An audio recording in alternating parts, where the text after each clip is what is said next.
The opinions and views expressed in the Classified Corner podcast are those of the hosts and guests and do not reflect the opinions and views of the Classified Senate, College of the Canyons, or Santa Clarita Community College District.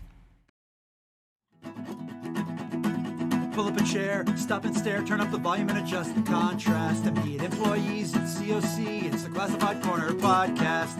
If we played songs, you'd probably sing along, you know that they'd be some bomb tracks. But instead we choose to do interviews on the Classified Corner podcast. You will probably learn something cool. So stay right there as our guests share the stories from their possibly odd past. And here we go, let's start the show. It's the Classified Corner podcast.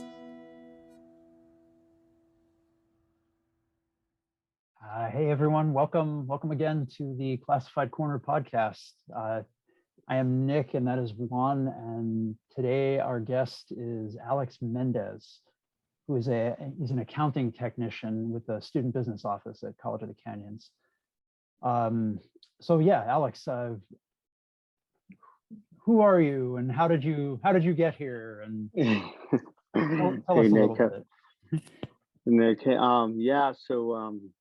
well, my name is Alex Mendez, and I've been working at the college since 2001, actually. So I remember when the 9/11 happened.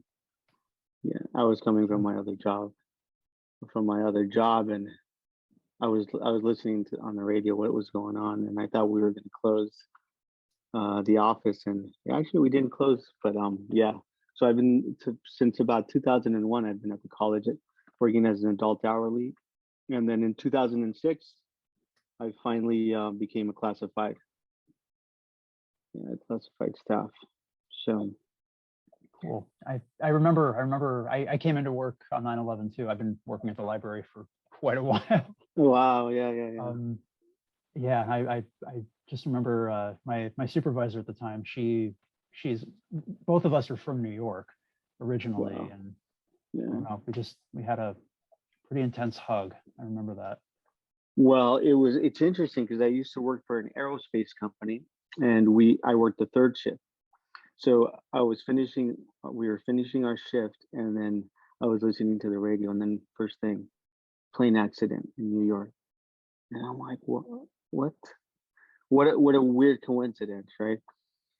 And then 15 minutes later, another one, and then that's when I started getting like really a little scared. And then the third plane that like the Pentagon, and I'm like, oh shoot. And that's when I got really scared, and I'm like, yeah, something's going on. And then interesting, because I didn't know much about the Middle East conflict, and my dad was living in Mexico, and I gave him a call to just kind of get to discuss what was going on, and he told me there's this guy in the Middle East. His name is Bin Laden, and I had never heard of Bin Laden, back then. And he's the one that told me, yeah, there's this guy who's been, causing some problems, to the United States. And he goes, and I believe that he's the one that is the cause of this. And sure enough, and then a few within maybe the end of the day or the day after, I started hearing that name. Yeah, it's got to be, kind of traumatizing, especially you with that connection to, the aerospace. I remember when I found out, I had just moved, so we were in a place and we didn't have TV, we didn't have anything set up. And I went out that morning, and I was listening to the radio, and I heard something about, obviously you turn on the car, the radio starts going, and I started hearing like, oh, you just tuning in, this is going on. And I remember thinking like, is this April Fool? Like it just didn't, make sense. I was like, this has to be some kind of joke, like a April Fool's, but it's September. Like my mind just starts going. I'm like, what exactly is this all about? And I remember when I heard about it, because I think I maybe drove or I don't remember exactly, but I remember at some point I was in a parking lot. I pulled over because I was like, I need to listen. Like I need to really listen. But yeah, it was something else. Yeah, I felt like it was almost like a dream. Once the second and then the third, and then I was just listening, and it felt almost like I was in a dream. Like, what is going on? Yeah, it was scary. It was really scary.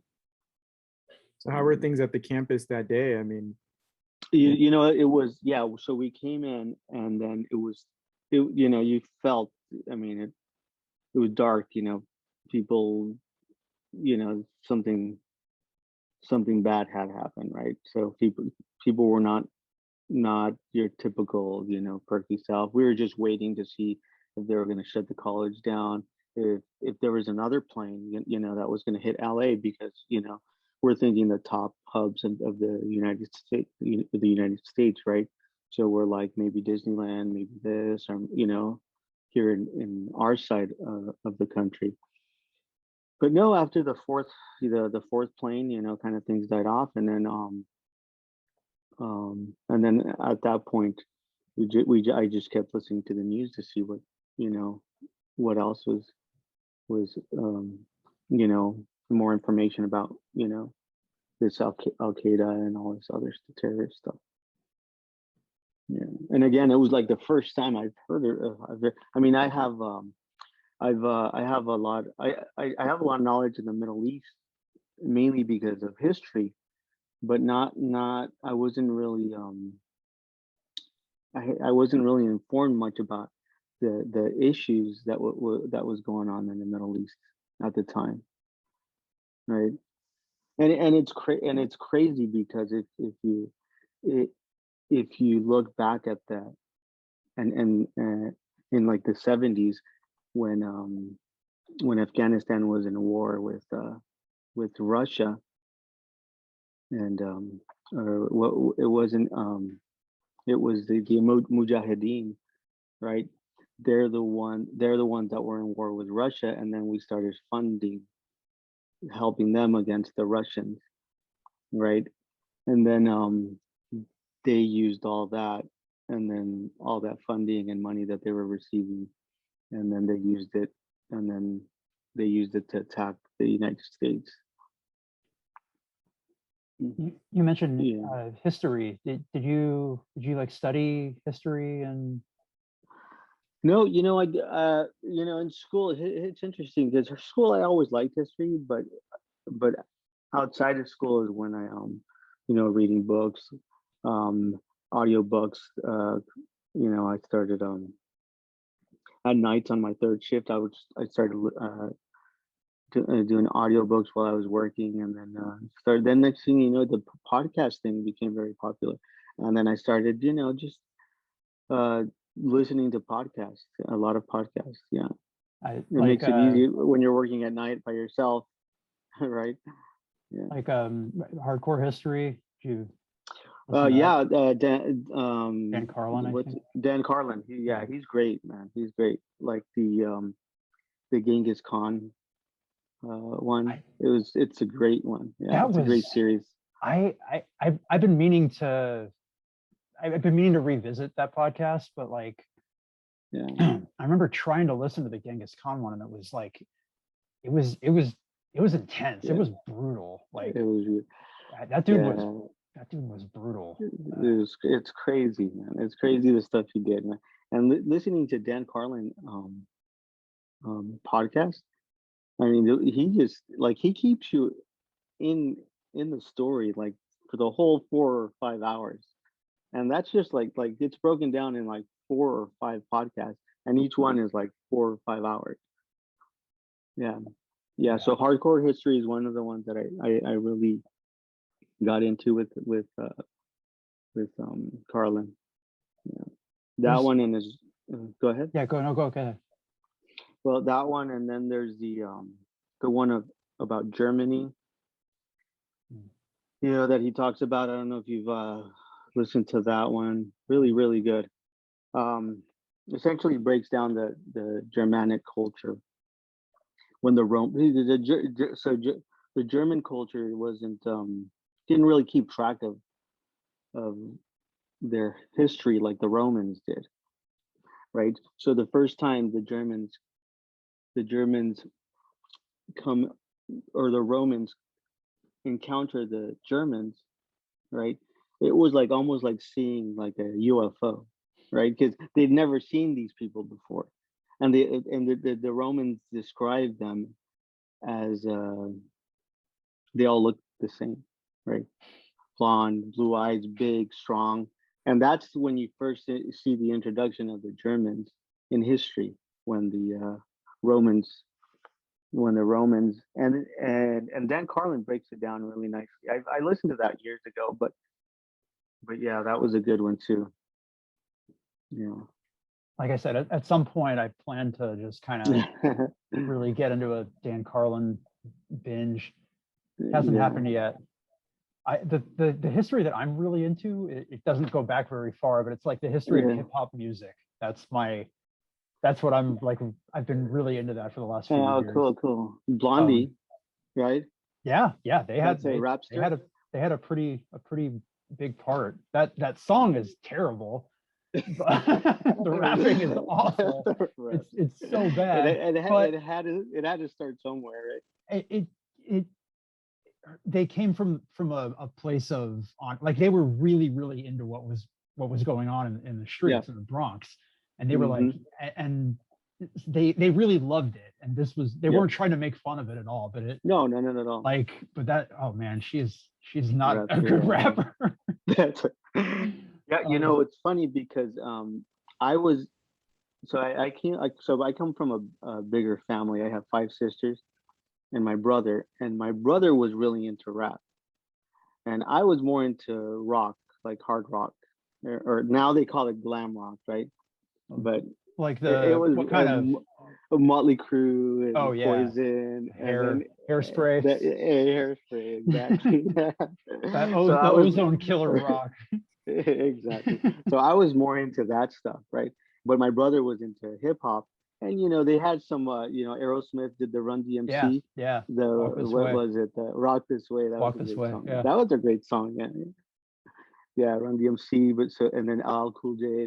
So I know some classic hip hop. I don't know if you're talking even prior to that. I'm talking about like the mid to late 70s, like kind of before it was ever recorded. Oh, interesting. Like, there's a really fascinating story. What actually got me really into that, like I've always been into hip hop music. That's kind of what I grew up with. I got out of it kind of during the early 2000s, I guess. It just I don't know. I don't blame you. I don't think a lot of great bands came out after that. Okay.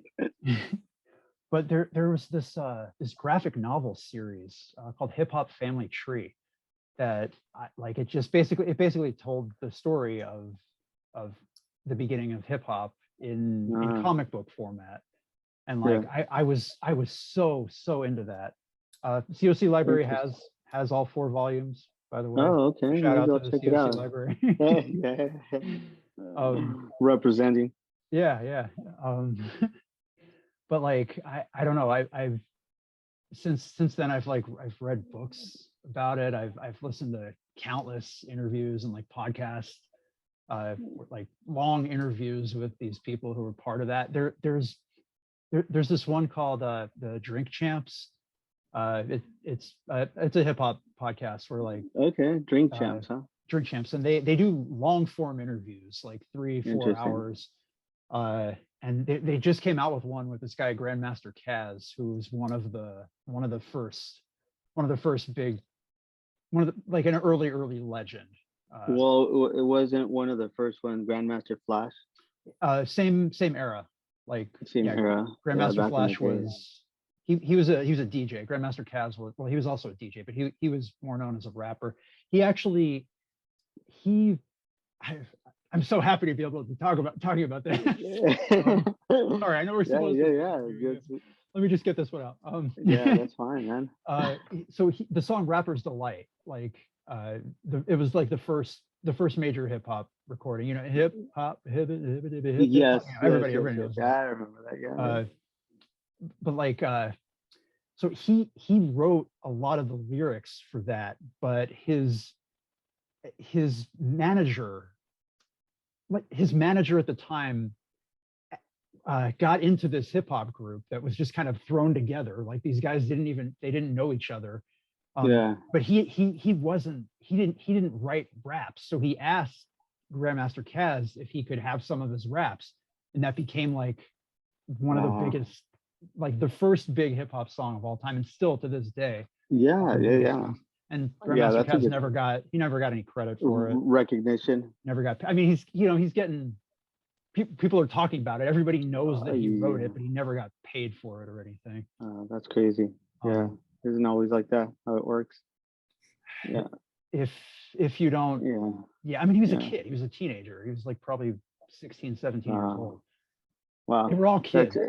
That's the other thing that makes early hip hop like so amazing. Like these are all kids doing this. Yeah. Anyway, yeah. Hip hop. What about Juan?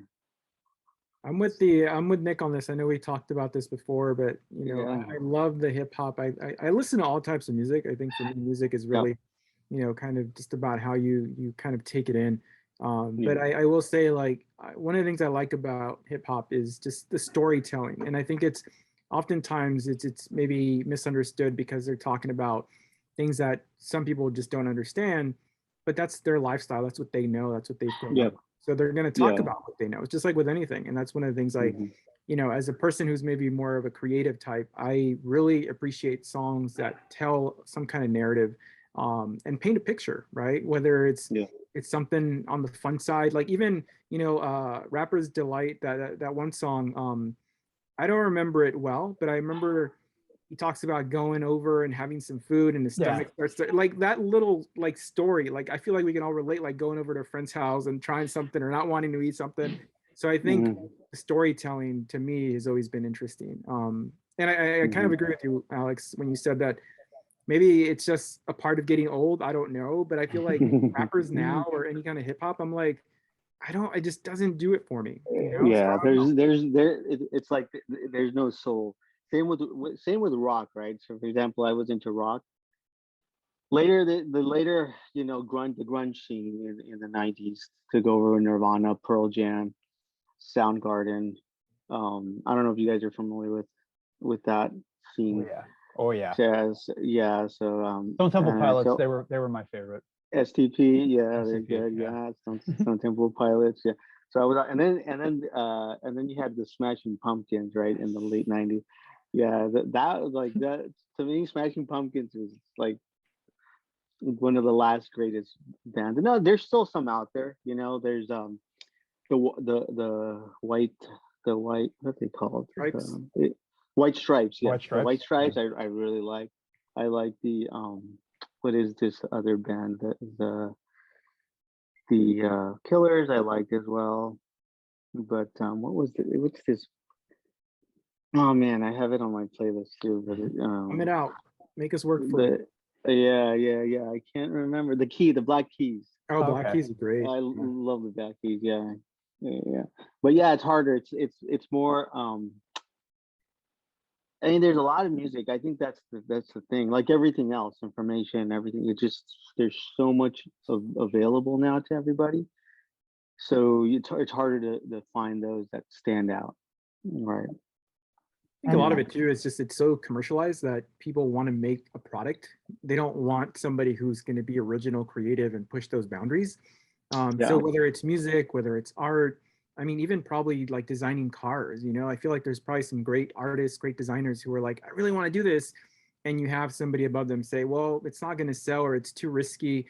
We can't afford to take that risk, right? And I think that's the problem, I feel like. And I think one of the things, like maybe going back to hip hop, I was watching the Wu-Tang saga. I don't know if you're familiar with the Wu-Tang Clan, Alex. I know. I remember the Wu-Tang Clan. Yeah. So there's a like a show on Hulu, and they talk about kind of how the band essentially got together. So there's some of that there too at a young age. Like they're trying to do their own thing, and then I don't want to give anything away, but you start to see how much kind of the record label really has to say and control that they have. So I feel like it's gotta be tough.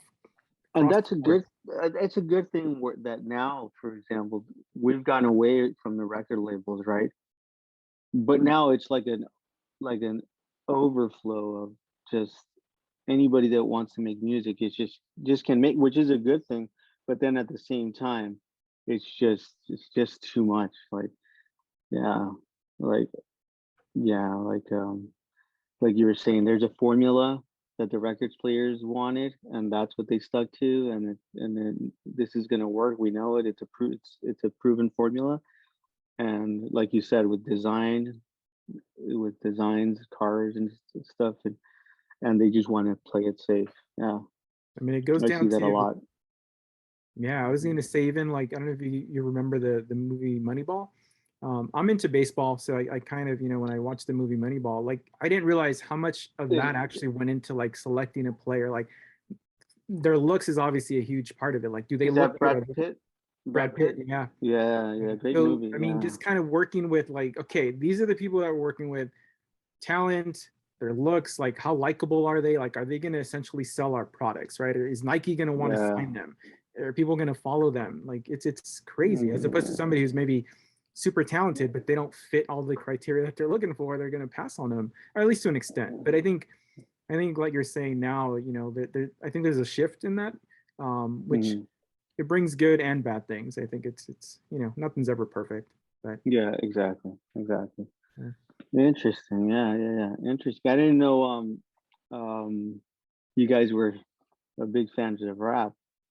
Otherwise, I would have called my brother and you know asked him for some tips. But It'll be yeah, I part two. remember. Yeah, it's interesting because my house there was all kinds of like like again I had five sisters. One of them listened to soul music. The other one listened to like pop. My brother listened to rap. I listened to rock. So it was like a huge diversity. So I know a little bit of of everything. Yeah. And I think that diversity is important. I know, Mhm. Wyclef John has a cover, a Pink Floyd cover. I don't know if it's "Wish You Were Here" or whichever one, but at some Great, point great song. Yeah. in yeah, I love Pink Floyd. But he says something like he's doing his own like "Wish You Were Here," cover, and I recommend you guys check it out. But at some point, Okay. he says that his brother turned him on to this like British group from the or British block or something. So he kind of turns it into like a weird Hmm. hip hop kind of reference, and kind of that they were doing their thing. But it's cool because I feel like it all, again, I'm more of a creative. So I think, and Nick, I Yeah. think, as a musician, and I'm sure Alex, you see this too, but like, it's just like with anything, like if you stick to what you're only going to get so far. But if you start adding more things to what like you start to build. And I think, Yeah. you take music from this or that and you put it together. And I Yeah. think for me, music is really just about like what makes me feel good. What can I listen to Yeah. and really go? It's funny because I remember my mom used to listen to Spanish music, and then at the time when I was younger, I would be like, oh, I hate that stuff, or I don't like it, it's annoying. And now when I listen, now I listen to it, right, and I appreciate it, and then I listen to the lyrics, and very emotional. A lot of the stuff that they were listening back then, I never really paid attention. I was just like, oh, that's let me listen to, whatever Guns N' Roses or whatever. But now when I listen back, I go back to listen to my mom's old music or my dad, what they used to listen to. Yeah, a lot of emotions, a lot of, yeah, listening to his lyrics. Do you mind if I ask what kind of music they listen to? Or like Well, a couple people that you can throw out? Because I know Spanish music myself. So I'm just curious. yeah. So my mom, her favorite was Juan Gabriel. Mhm. Yeah, so he's pretty big. And my dad, there's this artist from Ecuador, I believe. His name is Julio Jaramillo, Mm, and he's more like bolero mhm. type and slow love song type maybe. And he would always listen to that, especially when we had a few drinks. He would turn it on and he would play. And actually, there's a story with my dad. There was a contest when he was younger. He was living in Mexico, and the radio station was they were taking lyrics for songs, and my dad submitted one to him to that singer, Julio Jaramillo. He submitted the song, and he never got credit, but that song appeared later in one of his albums. Yeah, and then my Wow. dad's like, that's the song. Yeah, that's the song I submitted to the radio station. This was like in the 50s. Wow. Yeah, yeah, yeah. It was a very sad song. Yeah. It's It's cool that your dad, his song was selected. It sucks that he didn't get the recognition. exactly. Yeah, yeah, Wasn't yeah. And I I, can't remember. I wish I knew the song. I have it on my playlist, but I can't remember the name of that song. But yeah, every time I sing it, my dad's passed now. But yeah, just yeah, yeah, wow. It's a good special kind yeah, of moment. It's a nice kind of connection that you have. yeah, Yeah. yeah, yeah, yeah. Really I'm quick on Juan Gabriel. Is it Credence Clearwater Revival? Is that the band? So have you I've heard heard. that Yeah. cover with Juan Gabriel? No, You no, got no, to no. check it out. I mean, you What might be song? into it. I don't remember. It's the one. Is it the one that talks that the storm is coming? Have you Or ever seen the rain? have you ever seen the rain? Yeah, That's like that's my favorite CCR song. like that So whole so album. Though there's so who was the original? Credence. CCR. So Yeah. Right. Okay. Clear so Rock, Juan and then Gabriel covered that mm, song in Spanish though. So it's not even an oh, English cover. It's his own kind of interpretation. Well, it's not an interpretation, I guess, but he covered it in Spanish and he kind of just translated it to Spanish. But I love the original. yeah. Um, I love Juan Gabriel and I I love like his clear. music. I And like I was like, Credence. yeah, you gotta listen to it. You too, Nick. You should check it out. And anybody Yeah. who's interested. But it's just that whole album. I think there's a couple, really a few good songs that I'm like, the artist did a really good job at making, that song sort of their own in Spanish, even though it has that feel of CCR. I have to check that one out. Is it Yeah. like I have to check that one. is it like a covers album? Like is it It's a whole all album, so I'll try to dig it out. But it just the talking about it triggered my memory. I'd forgotten about that album, but Mm. yeah, that was like There, on repeat for a while on my Spotify kind of. in interesting because I lived in Mexico for since 1986 until 1996. So I was out there for oh, 10 years, and you hear that a lot. You hear a lot of American English songs that are redone in Spanish. Yeah.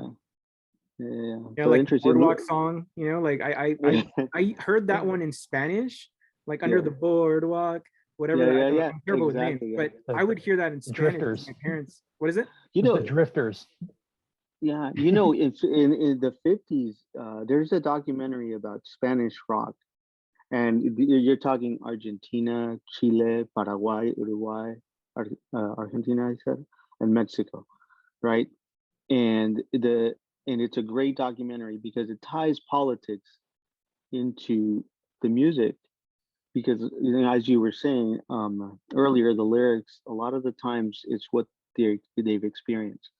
So communist regimes in South America, and these rock bands are singing about what's going on, the movements, the political movements. I can't remember the name, but if you're interested, look into a Netflix documentary about Spanish rock. Then it takes you from the beginning of the rock era in Mexico, and you start listening to these Spanish rock bands are starting to redo American songs, right? And then later they don't want to imitate English songs anymore.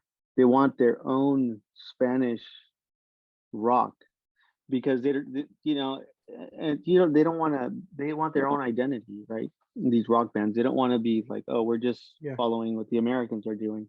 And then after this, these great bands came out. I don't know if you're familiar with Spanish rock, but Soda Stereo came out. Hombres G, Maná is very popular. Maná, and then Enanitos Verdes, a Yeah, bunch there's a of bunch like Los Caifanes and Los like all those, Caifanes that yeah, they became Jaguares later. Juarez, That's a great band. Yeah. yeah. So yeah, yeah. Check that one out on Netflix. I'll have to dig it out. But yeah, I think Yeah. oftentimes we're just sort of locked into what we know, and it's hard sometimes to maybe not hard, but sometimes I feel like we like certain things and somebody tells us, Yeah. oh, check this out. You're like, yeah, I'll check it out. But then when you actually do, you're like, oh, this is actually pretty good. And you This start is to kind great. of, Yeah. do you Yeah. know You start. do you know Go a ahead. band, Los Bunkers? I believe they're from Chile. No, no, no, no. So you might want to be, you might Los be into Bunkers. them. Los Bunkers, yeah, like bunkers, Bunkers, Mm. ERS. There's one from Chile that I like, but it's a little commercialized. But it's a great band called La Le. I've heard of them. I, Yeah. Yeah, El Lale. And then from Argentina, there's those Fabulosos Cadillacs. Mhm. Yeah, that's a great band. My cousin's That's a friend was really into Spanish rock, and that's how it yeah, sort of trickled down to me. Because honestly, I yeah, was like, I don't care for rock. I don't care for Spanish music. This is younger, like you're saying. yeah, I was like, I don't care for that yeah, music. Like I like hip hop. I like rap. yeah, yeah, But yeah. then they would play it, and I'd be like, oh, this is actually pretty good. And You then go to the Spanish clubs, and then they start singing El Matador from Cadillac, and yeah, then Los you start Fabulosos kicking the music. Cadillacs. Yeah, exactly. Yeah. Los So Fabulosos Cadillacs. Yeah. good music. I mean, but it's again, it's like how it makes you feel. And then like the best way, I don't know if you've ever heard that song, Nick, El Matador. But the best way I could almost describe that song is if you've ever at least witnessed on TV like a soccer match and you hear it like, La Porra, Alex, Yeah, yeah, yeah, word? yeah, It's yeah, like the yeah. band that cheers them on. There's so much energy. It's like, think about Carnival, right? Like just this crazy like drums and like you'd probably be into that song too, Nick, because I know you're a musician. So but the energy though that song brings is amazing. And all of a sudden, like from like 2 seconds in, you start to hear it and you're like, Yep. oh, this song, I'm feeling it. That's it. Yeah, yeah, yeah, yeah. Yeah. And The that's what I drums, like right? about music. Yeah. Making a bunch of notes here. Yeah. Yeah, I like yeah, this. yeah, And man. then, music talk, like we were talking before, like we don't really know sometimes where these conversations are going to go, but this is kind of the Yeah, whole point, right? To get to know people, get to know, music. yeah, And like, I didn't know that. I know you a little bit more, maybe than some other people, kind of here with the podcast, but I never knew you were into Spanish music. I knew you lived in Mexico and I knew you had that connection. But yeah, now we know like, oh, Juan Gabriel, like these bands yeah, that yeah, we can yeah. kind of relate with and talk about. So Yeah, that's awesome. So, yeah, another one is Luis Miguel that I really like. Yeah, yeah, yeah. Luis yeah. Miguel. But yeah, the I got into Spanish rock, and for a long time that's all I listened to when I was living in Mexico. Well, I was listening to American rock and then Spanish rock. And then I moved back in '96, and then it was just more about working, and you know, I had a kid and stuff, so I didn't focus much on music. But I still, listened at the time to, like I said, the Smashing Pumpkins. I used to break out my old cassettes. I don't know if you guys know what the cassettes are. No, Oh yeah. I'm kidding. I'm kidding. Hey, let me interject really quick. Yeah, The other day, a student came into the library. No, I'm sorry, it wasn't a student. It was I think it was a college assistant. Anyway, someone came yeah. into the library and they were wearing a Nirvana shirt, but the Oh, design, it wasn't like the black one with the demented smiley face that you see yeah, yeah, pretty yeah. regularly. Which was Nevermind. No, it was like a stack of cassettes of all the albums, but they were like Oh, yeah, yeah, yeah, cassettes. yeah. Like, Do you remember when Nirvana came out? yeah, Yeah. yeah. Well, Eh, I, yeah. I I was living in Mexico, right? And all of my friends were hardcore into rock, like heavy metal, or what we call it heavy metal, which is glam rock now, right? Mhm. And then I remember Metallica was going to come to Mexico with Guns N' Roses. And it was a huge concert. Like we were like it wasn't like the city where we lived was more conservative, and they kind of pandered to the church. So we knew it was, even though it was a big city, we knew that they weren't gonna show up there. But they did go to like 5 different cities in Mexico, and I heard a story that so this would have been great, right? Because they asked Nirvana to open for them. So imagine Nirvana opening, and then Guns N' Roses, and then closing with Metallica. I mean, that would have been great. But it was at that time, it was around '91. Guns N' Roses came out with their Use Your Illusion Use Your album, Illusion. the Yeah. blue and yellow or orange, right? Or red. And Nirvana. So when they asked Nirvana to open for Metallica and Guns N' Roses, um, not what's his name, Kurt Kurt Cobain. Yeah. Kurt Cobain said, my album of Nevermind sold more than both of your blue and red album, and he declined to open. That I don't blame him, and you saw the shift from the music, and like everybody was like, oh, heavy metal is done. And then yeah, sure enough, the shift came after Nirvana, and yeah, we were like putting our Bon Jovi cassettes away, and then we started. Yeah, we started it. Yeah. I remember when Nirvana came out, like I had seen the video for Smells Like Teen Spirit. They had actually come out, like they put out an album 2 years before that, but Bleach, right? Yeah, Bleach. yeah, but Great they blew up with Nevermind. So I'd seen Smells Like Teen Spirit. I was like, okay, this is all right. I was like way into hip hop. I was like 12 at the time. Oh, okay. But my friend who I idolized, he was basically like an older brother.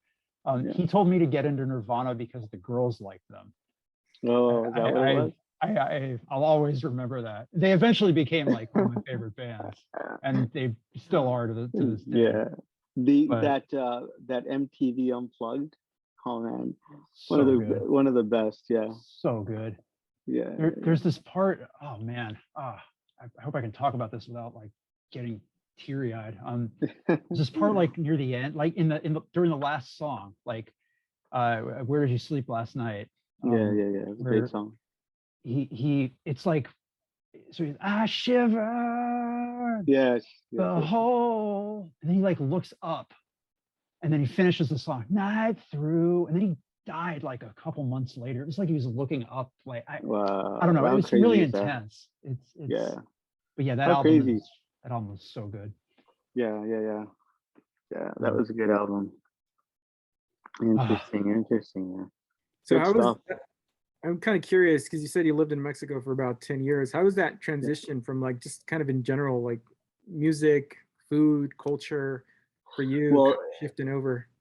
Well, that's interesting because so my parents are from Mexico, and but I was one of the younger siblings, so I have a twin sister, and then there's a younger one, right?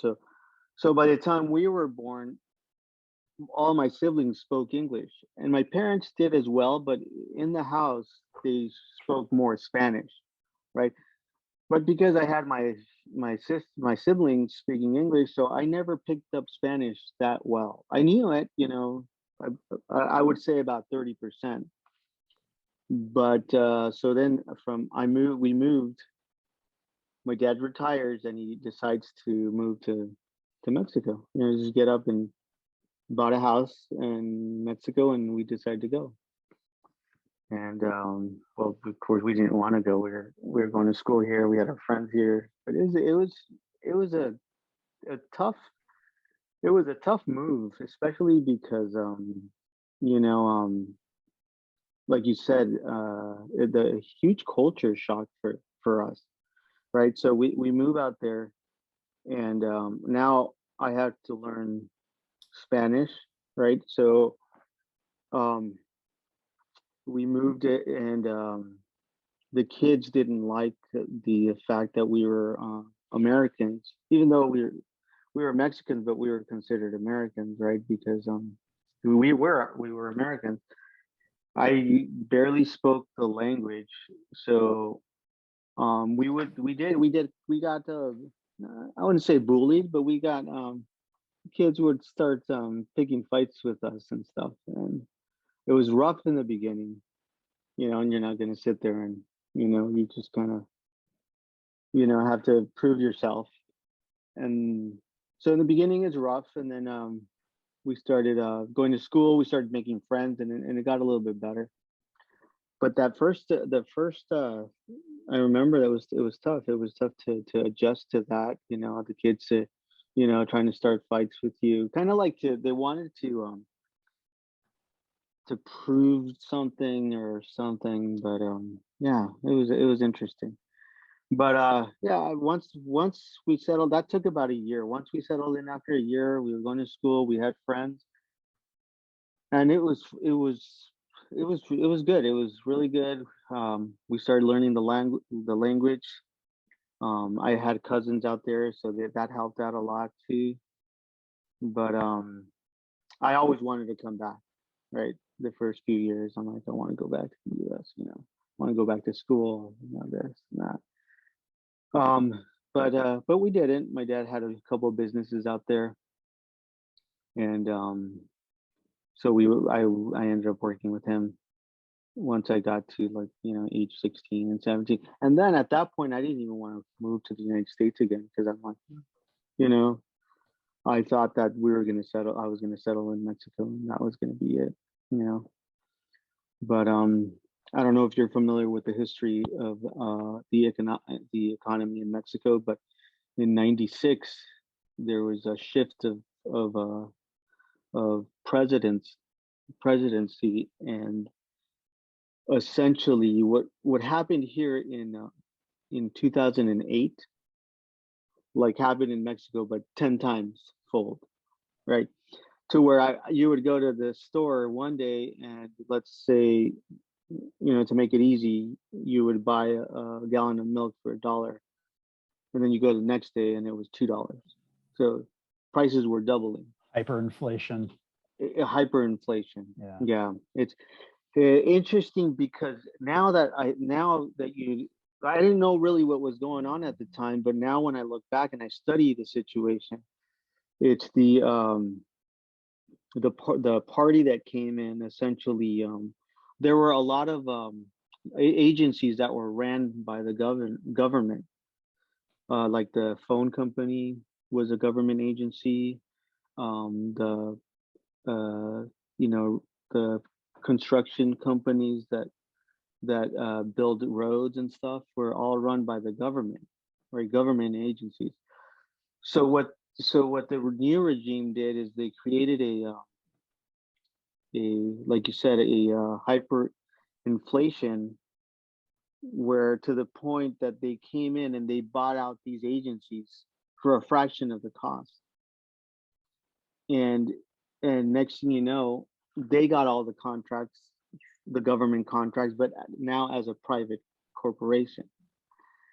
And it was there's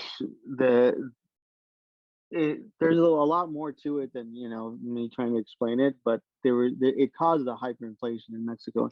And at the time, literally, my salary was probably about $40 a week, right? So it was a little tough, to survive. So that's when I decided to come back to the U.S. Yeah, I was before that I was working for some friends that owned some restaurants, and I was managing their restaurant. It was pretty interesting because I thought eventually I was going to open up a restaurant, but the whole economy thing just messed up my plans, and I was really young too, at the time. So, you have these ideas that things are going to work out a certain way, and things don't necessarily work out that way. But yeah, so I was doing that in Mexico, and yeah, the economy just crashed, and then my brother and I decided to move back essentially to the U.S., and that's when I came back in '96. How was that transition? Well, it was easier because the language, we spoke English, right? We didn't have we didn't have like the English education, but we had, because everything at that, once we moved to Mexico, we went to school and everything was Spanish at that point. So I started in third grade, third or fourth grade, and I'll tell you, man, the education in Mexico is just a lot stricter and a lot harder than out here. Yeah. So I started out there, and yeah, it was tough because out there, if you don't pass, you're not passing, and they'll flunk you. Yeah. So luckily, I went through all that, but it was not. So when we came to the U.S., we spoke the language. We, for the most part, we wrote in English, read English, and everything was fine. It's just, when you grow up in your hometown, you have friends, and you have support system. That's what was lacking with me. I didn't have the friends there. I had, even though I had family, but it was essentially I'm on my own, right? I came out here with the $20-$30, and I moved into an aunt's house for a couple of weeks. I got a job, and then I rented a small garage thing for a while. But yeah. Where in the US did you So move to? My aunt lived in Palmdale, and I stayed with her for a couple of weeks, and then I had an uncle that is a mechanic, and he said he had a car that, you know, if I was interested, so I bought a car. I was started working at Magic Mountain, so right away I started working, and then he sold me his car, and then I was driving that car that was you know, I don't know how it was working, but you know, it got me to work and home, and that's all I needed, right, at the time. So I did that for a couple of months, and then I moved into my sister's house in Silmar. She lived in Silmar, and then from there I moved into a little small lady had set up her garage as like a little, like a bedroom and a kitchen, and then I moved in there. How many of your siblings came out with you? You said your brother, and now you're talking about your sister also being here. Did anybody stay back, or? So for the most part, my sisters and everybody had made their life in Mexico. One of them did move out here.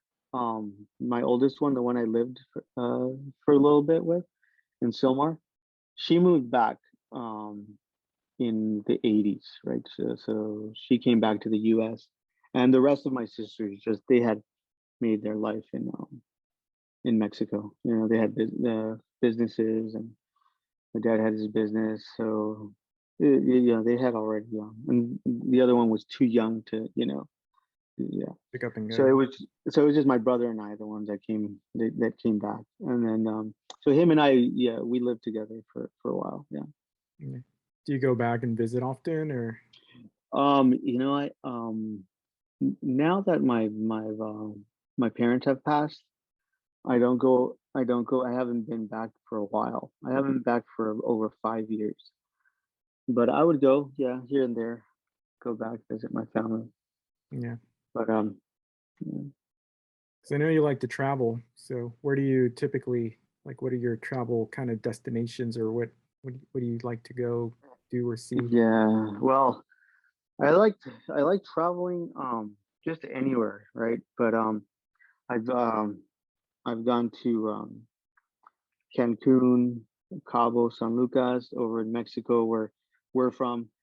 If you guys ever get a chance to go to Mexico, not because I'm from there, but go to León or Guanajuato.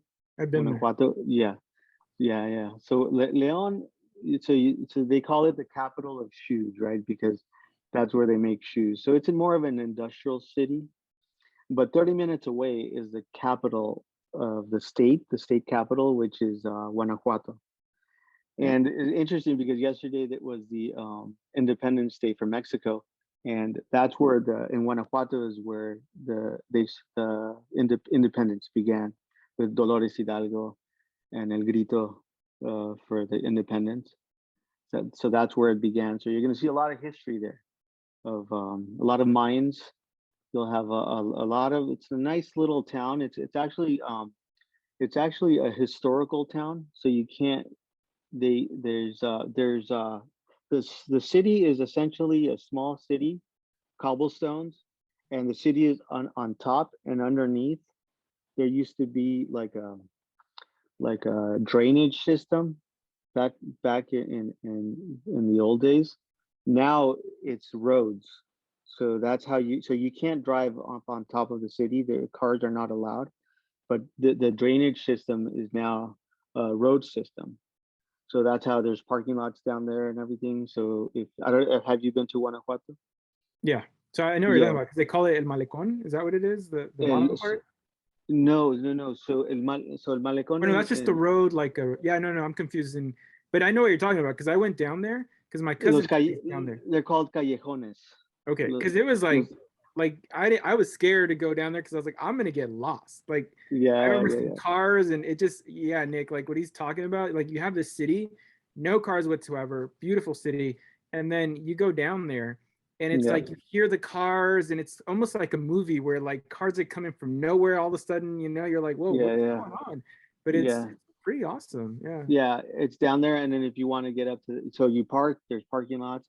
You park and then you just use the stairs, and then you get up, and then you're like back into like 400 years ago. It's a beautiful little town, and and a good month to go is October, because they have a whole month of art festivals in October, and you have people coming from all over the world, Europe and stuff, and it's called the Cervantinos, Los Cervantinos there, and it's just a big cultural event. They do it for a whole month.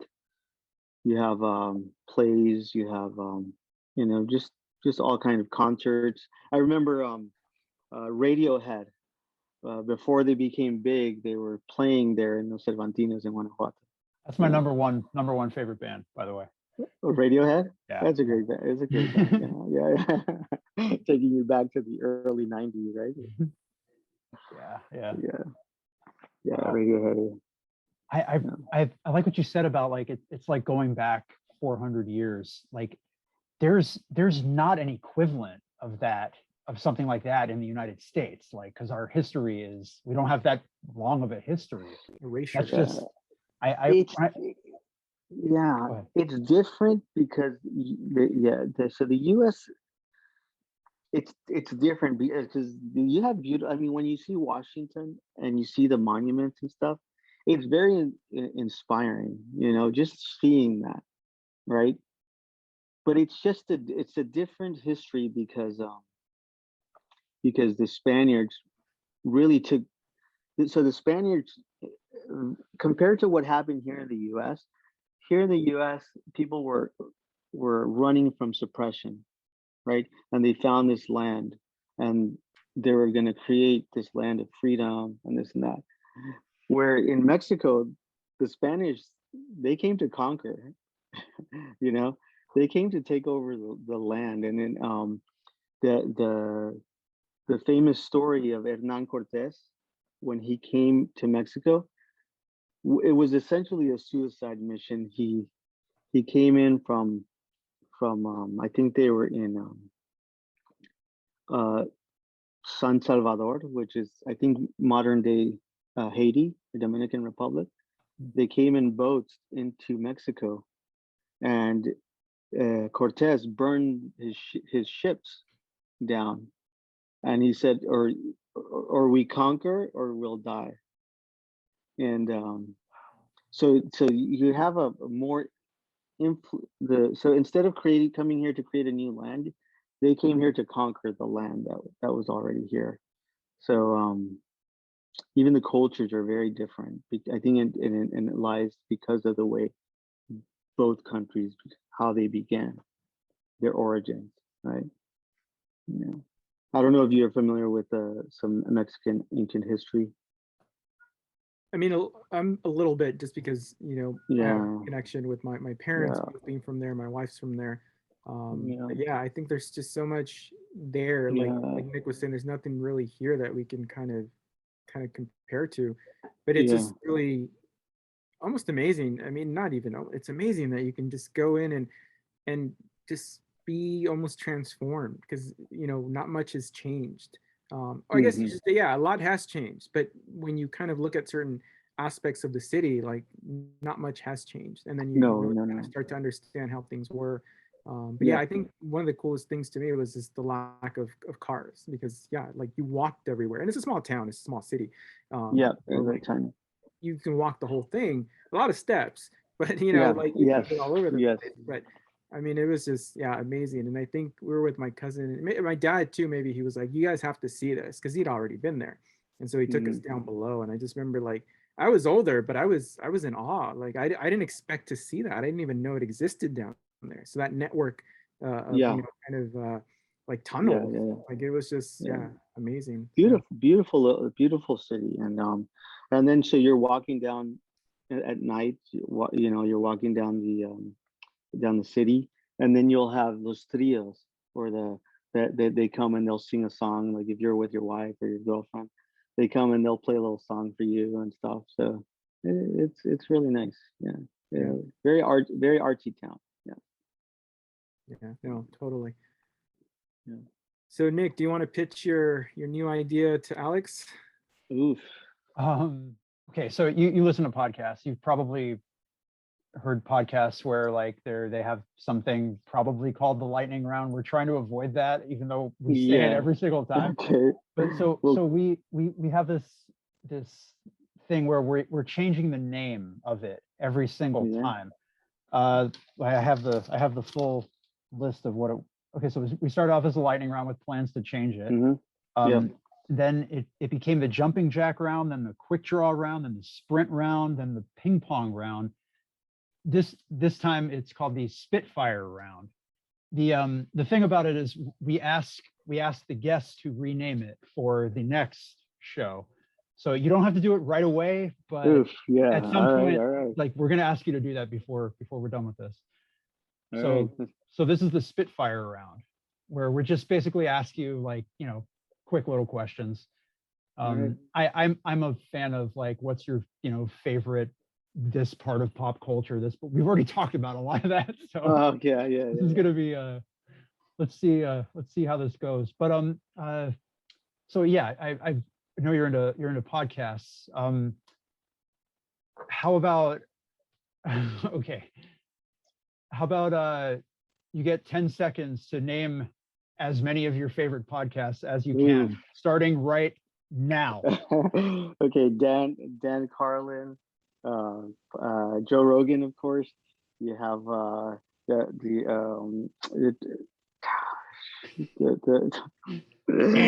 man, two of them. I was telling Nick and Ashley earlier. How that was gonna go. I panic. I lock up and I freeze. I probably would have done the same thing. Yeah, because there's so many good ones. There's so let me check my my podcast, because there's so many that I've listened to. I'm sorry to do that to you. I just wanted to see how that was gonna go. I have to give you some that I listened to. So cults, historical figures. There's cults, historical.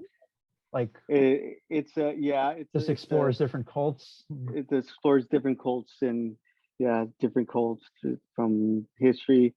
There's the conspiracy guys I listened to. I don't know if you've heard of that one. That sounds fun. There's the tinfoil hats is another conspiracy.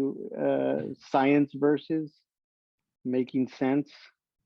Oh yeah, Sam Harris. Yeah, there's Star Talk. Of course, that one has. I remember one time you and we were talking, and Neil deGrasse Tyson had just been on the Joe Rogan podcast. I have a vivid memory of this. We were talking right outside the student center. I'm sorry, right outside the I still call it the A building. Canyon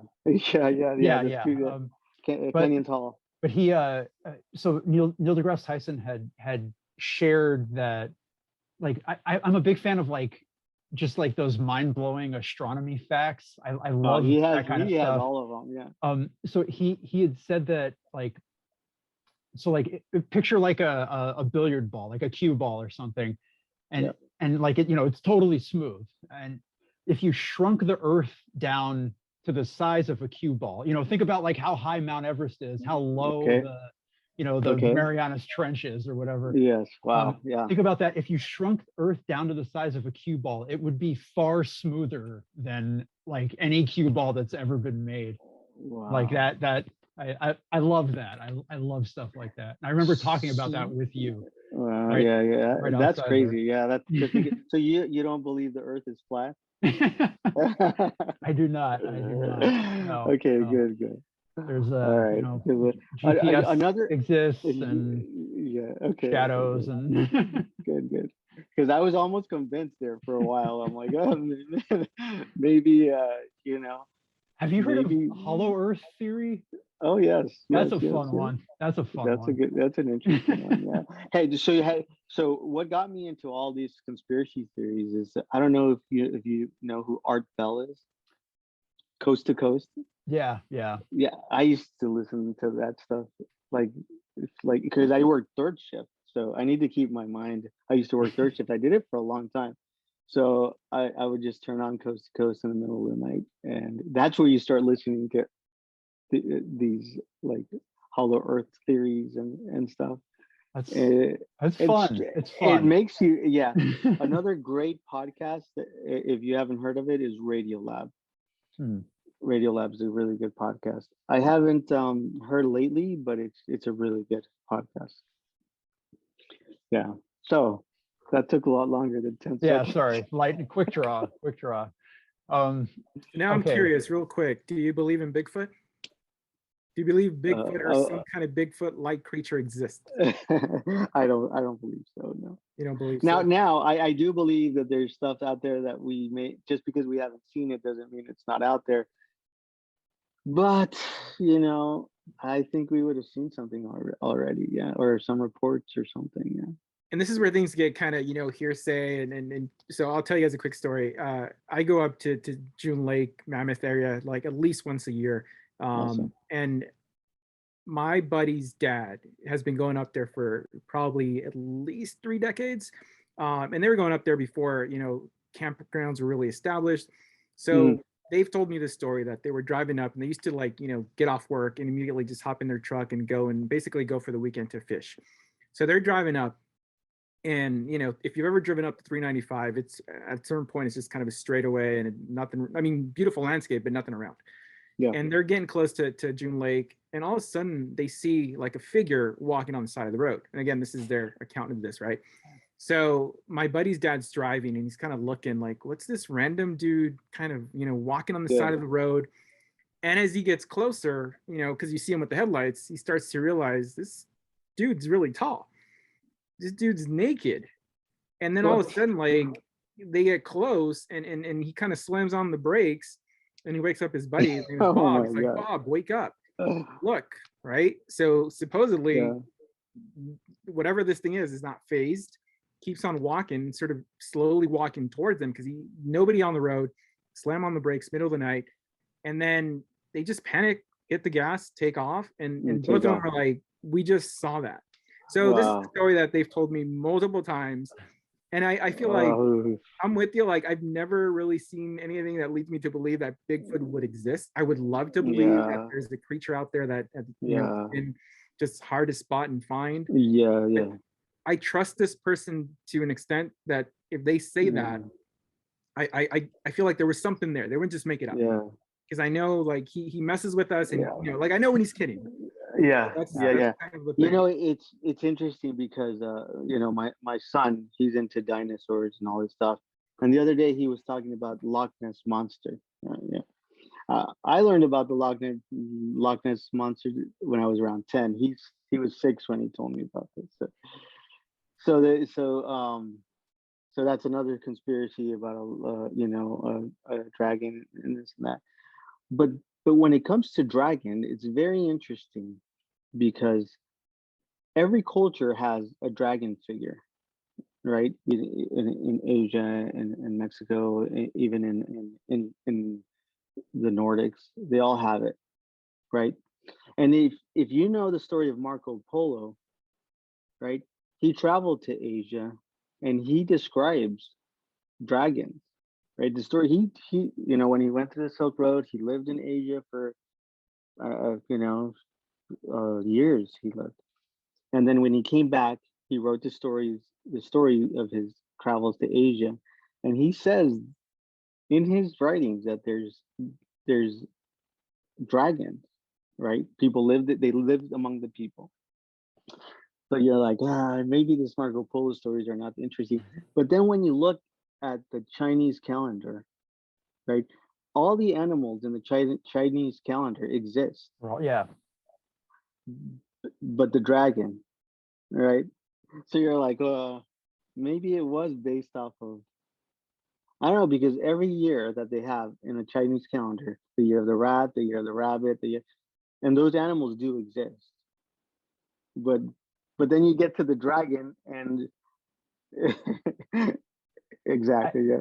There's also along the same lines, there also seems to be like a great flood myth in every cultures. Yeah. Right.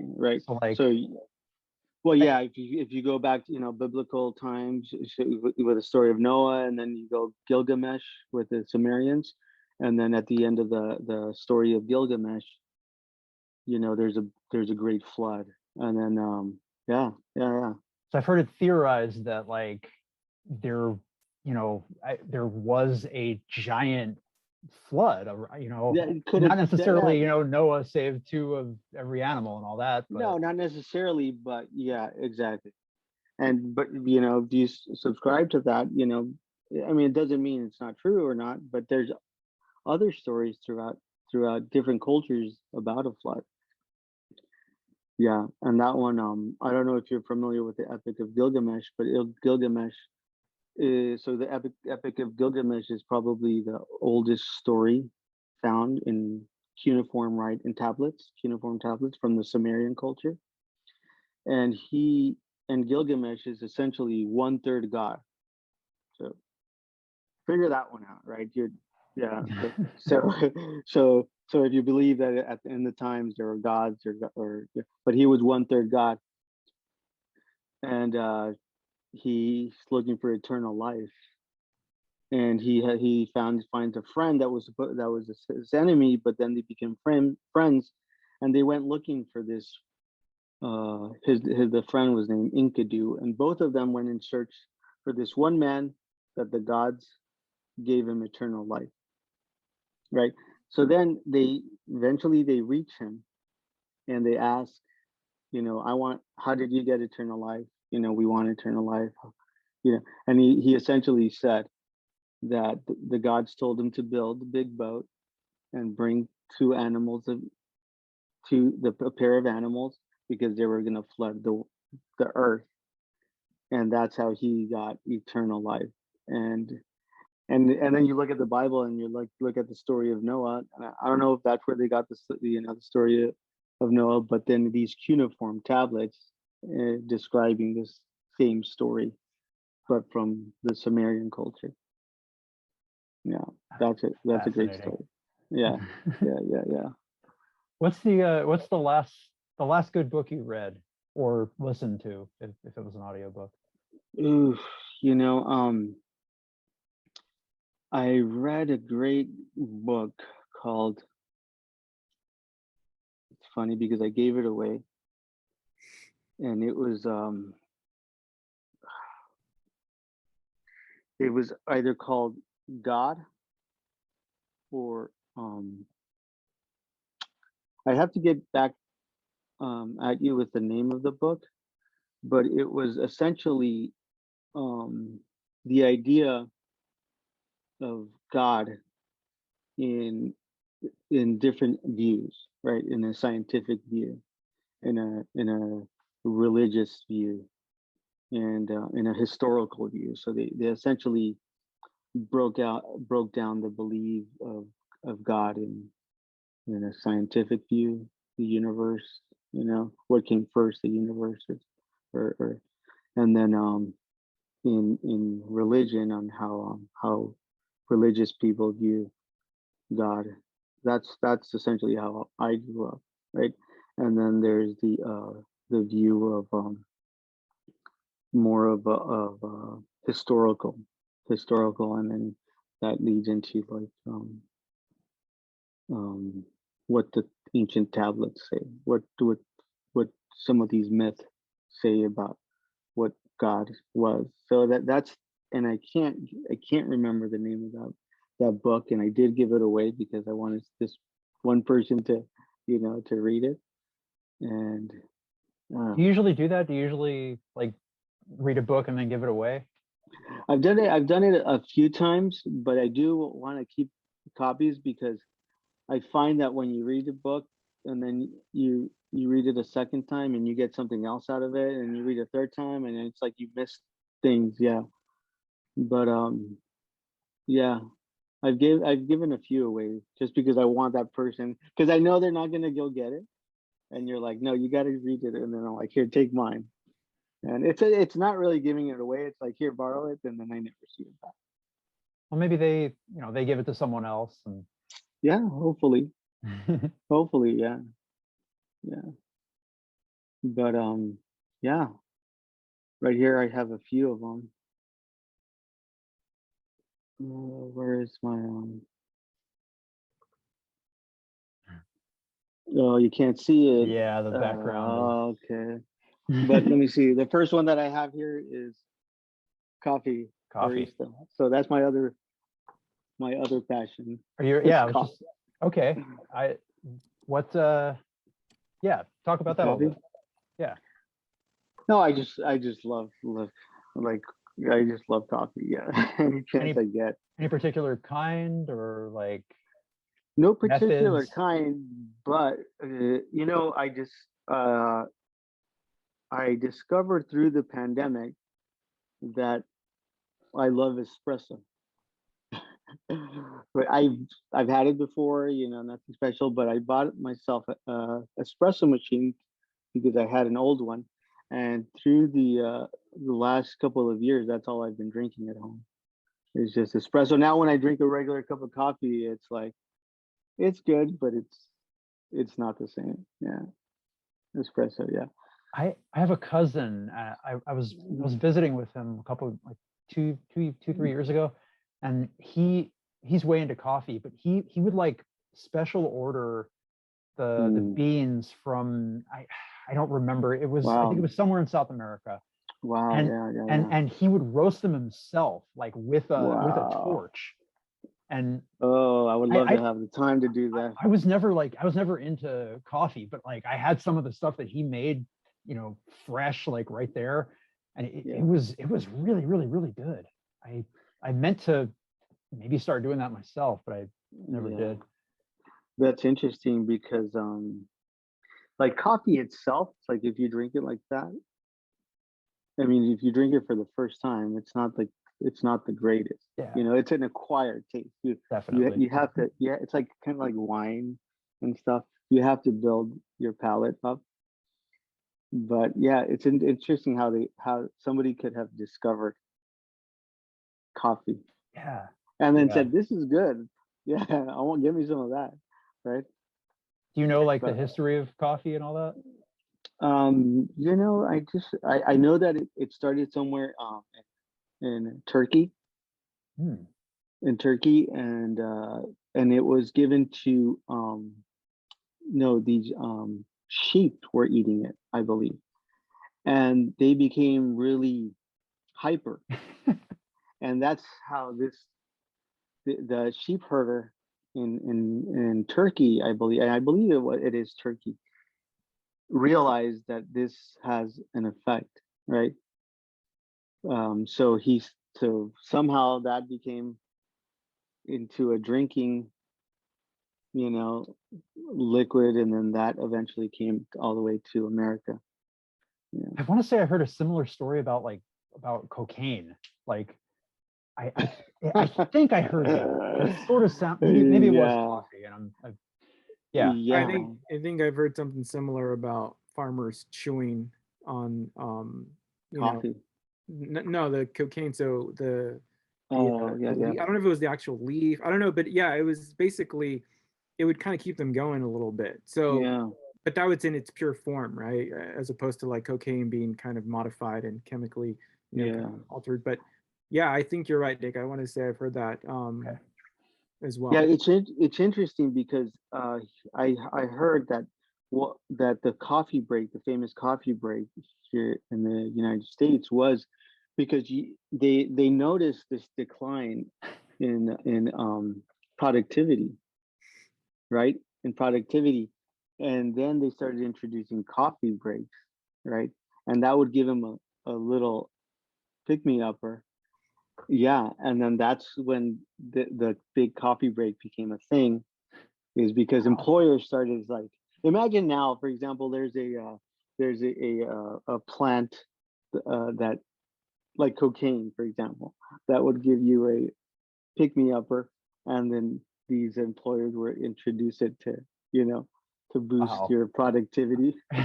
But that's essentially what happened with coffee, right? They introduced the coffee break to boost productivity, and it I worked. I It had worked. no idea. I had no Yeah, idea that was a manufactured thing. yeah, that isn't That it? makes Yeah, isn't perfect that sense. crazy? Yeah, Wow. yeah, Wow. yeah, This Um, has been interesting. good conversation.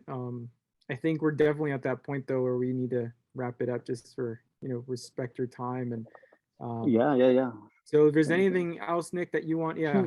Two more things. We're not letting you off the hook Yeah. for renaming the ultra slow moving quick draw round. So Well, you got? we can name it the ultra slow moving round.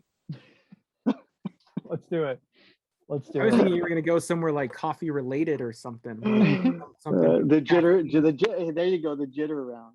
The jitter round. The All right. jitters, the jitters round with an S. Right? Jitters. I like it. Yeah. Awesome. Anyway, You have any questions for us? no, yeah, you just talking to you guys. I learned a lot of you guys. Juan, Damn. I know him because we didn't even talk about bikes and riding or anything like that. But Round We'll two. save that for episode 2. We'll leave it for episode 2. Yeah, but Juan, I know because we've been riding, and he's witnessed one of my worst cycling accidents. Uh-oh. It was Oh, man. okay. It was- though. He walked yeah, away, and we laughed at the It was end. clean. Yeah. But yeah, we But, definitely got a story to tell at some point. Maybe bonus footage, or we'll tease something. We'll get back Yeah, together. man, but that was a good one. That was a good one. But yeah. Anyway, no, this was fun, man. This was fun. I can't believe it's already what, 4.5 hours? No, I'm not just kidding. I can't believe it's already an hour. It went by this is really episode quick. 2, and each episode has been at least 6 hours. So yeah, Yeah, right. tune in for episode 3, and yeah, Yeah. time to go home if you're listening at work because you've been here Okay. for at least 8 hours. Yeah.